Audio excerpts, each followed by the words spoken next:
Coming up in today's video, we'll go over what happened with Newcastle versus Aston Villa and summarise exactly how the game panned out. Let's get into it. Toon. Welcome to the channel. Thank you very much for watching. If you do like what you see today, make sure you like and subscribe to the channel for more content like this. I'll be doing this after every single game, giving my final thoughts and just going over some of the stats from the game, picking out a star man of the match, and I'll be doing this every single week. So let's get into it and see exactly how we got on against Aston Villa and what my thoughts are. So just going over the actual stats from the game, we basically outperformed them in every department, but that being said, they were down to 10 men for nearly half an hour. However, I do believe that at half time we'd had like 8 shots to their 0. So it was very telling in the first half. We dominated the first half by a country mile, to be perfectly honest. So let's get into it. We had 16 shots in total, 3 on target. Need to work on that. Villa only had 3 shots, and all 3 were on target. 61% of the possession, but again, for huge swathes of that, they were down to 10 men. Our pass completion was a lot better. Our number of passes was better. Our pass accuracy was better. We made less fouls. Obviously, they got a red card. We didn't. Corners, don't really matter, does it? I mean, at the end of the day, we're always going to get some more corners than them anyway because of the pressure that we're putting on in the second half. So we can't read much into that, but obviously, looking on the face of things, we did deserve to win the game overall, even though the score was 0-0. And that's what counts overall, doesn't it? Let's face it. So let's just get into what I summarised for the first half and the second half, and then I'll do some final thoughts. So let's crack on. So my match summary for the first half was we started off well. We had obviously that effort from Elanga after 3 minutes. It was through on goal. It should have been put away. He needed to have more composure in that moment. It was a gilt-edged chance. I mean, I actually tipped Elanga to score in his opening game as well. So when I was watching it, I was like, didn't happen. Right, fair enough. Our high press was paying off. Villa were making silly mistakes. The passing wasn't up to standard, and we should have made this count. Yeah, that first half, they could not string 2 passes together. I mean, a lot of that's testament to the way that we play, and I think they were just very slow at the blocks where we were fast out the blocks. They would just couldn't string more than 1 pass together before we was closing them down.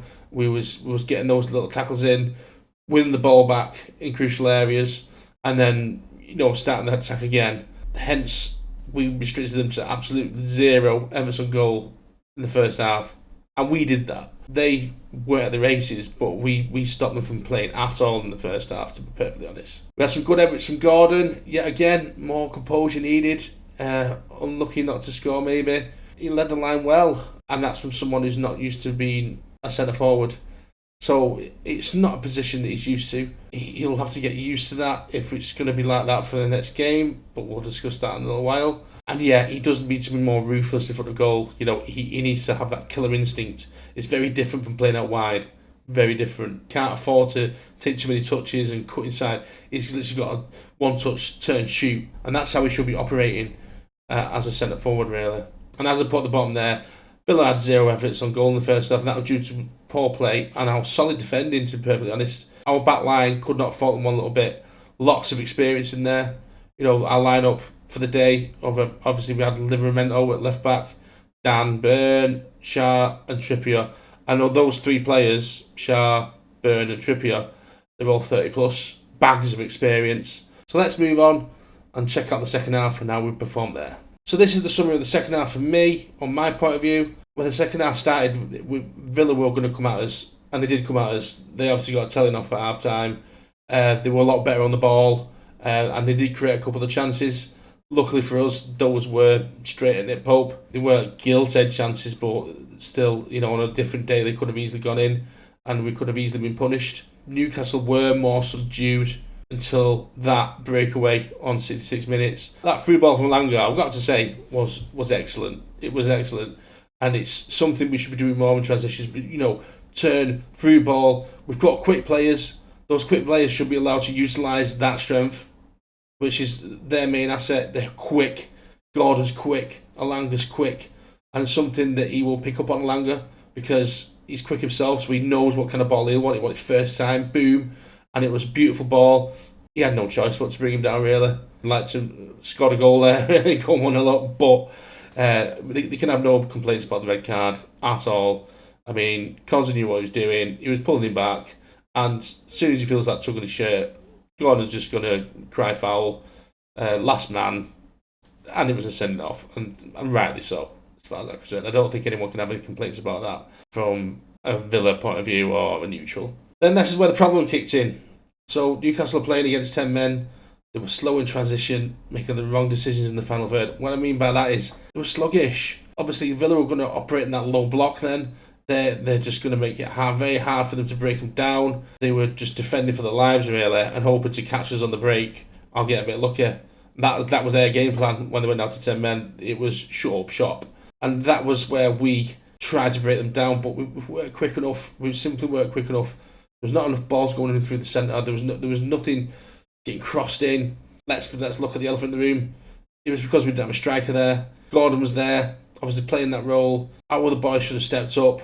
And the shots that we did have, they were wild. There was at least a couple of shots from Harvey Barnes, and they were nowhere near as accurate as they normally are. We just didn't have our shooting boots on today. The game peters out. We're pressure from Newcastle. We were unable to penetrate Villa's stubborn defence. And the game is 0-0. That is summary of the second half in a nutshell there. You know, there wasn't much happening in the first half, really. In the second half, it started off really poorly for Newcastle. And then the sending off changed the game. What we should have done is capitalise on that. We didn't. And in the end, we get a point. So let me just talk about some final thoughts on what I think we should have been better and where we should be concentrating on improving. So, my final thoughts. It was a missed opportunity. We were playing for 30 minutes against 10 men. We should be trying to break those down. We should be attack after attack after attack. And it was like we were coming up with no ideas, really, in that final third. You know, the missed chances early on cost us the game. You know, we need more composure in those moments. The Elanga chance was gilt-edged. You know, he should be burying that. Maybe it's a bit of nerves, it's his first game, I don't know, but he wants to stamp his authority on the game. He should be finishing that off. In my eyes, that's exactly what he should have done, but he didn't. Take it as you find it. Evident from the second half, the wrong decisions were getting made in the final third. You know, we're slow to put that ball in the box. We should have been more balls in put in the box. You know, the overlaps, especially on the right-hand side, a bit disappointing. I didn't think there was much backup, or should I say there was not much overlaps on the right-hand side for Elanga, from Trippier. You know, Trippier is world-class at crossing the ball. Couldn't remember more than 3 or 4 occasions where he tried to whip that ball in open play. He should be doing more of that. You know, if Elanga's getting double-teamed, then it should be straight back to Trippier for him to whip that ball in the box. And it opens up the play, get the ball in, and anything can happen. Only takes one good cross and a head to meet it. It's a goal. One thing I will say, Gordon is not a number 9. However, he played well, still led the line, you know, closing down the goalkeeper. You see the energy in his play. However, he was taking too many touches. There was a point where he had the ball played to him in the box, and he had literally a split second to turn and shoot, and he thought he had all the time in the world to bring it onto his right foot and then try to play another pass even, I think. You know, what he should be doing in that instance is controlling the ball and just smashing it towards goal. That's what he should be doing. But he's not number 9, so you forgive him that. What he can't do, though, is allow it to continue. So he needs to learn, if he is going to play in that position for any length of time, that he needs to be control, shoot. That's exactly what he should be doing. Taking those guiltless chances. And evidently we were missing that. But I can't fault Gordon for his effort overall. One thing that bugged me, and it does bug me a lot really that it's happening, seems to happen a lot with Newcastle, is that we sub very late in the game. We've replaced Elanga with Murphy at 78 minutes, and then Miley replaced Jolit in 83 minutes, and then Osula should be coming on the 90th minute. In a way, Osula's our only forward at the club. You should be subbing in Osula earlier with Gordon on as well. You know, double up and get more bodies in the box. Maybe John Linton should have come off for Osula at that point. I don't know. But 90 minutes, it was no time for him to even get a shot away, really. Not from lack of trying. One of the telling things, and it's pretty evident from my final thoughts here, And a lot of people will be thinking this. No striker, no goal. It's very telling and it needs addressing right now. We carry on with the rest of the season like this, we're going to struggle with goals. I mean, in a way, and I've said this, I think I've stated this before, we have got goal scorers in the team. Alanga got a few goals last season. Jacob Murphy got a few. Even the likes of Anthony Gordon, Harvey Barnes, those guys should be chipping in. They're quite capable of striking the ball in their own right. They are good going forward and they do chip in with goals. For the short term, those guys should be chipping in more and be more ruthless. We need to be more ruthless as a team and quicker in those transitions when they're out wide. Getting the ball in the box, making a gamble, getting in the middle, and that's the only way that you score goals, really. It's a lot harder, without a forward. Understand that completely. We've not got a striker on the pitch. That makes life very, very difficult. We're going into the next game with Liverpool without a recognised striker. And that, for me, is unforgivable, really. One thing I will say, and just to end it on a bit more of a positive note, really, Villa are unbeaten in 21 games at home. They defended very well. You can't argue with the way that they set up, especially when they went down to 10 men. All in all, if we thought at the start of the day we were going to get a draw out of the Villa result without knowing any of the details of the game and the way the game panned out, we would have took that.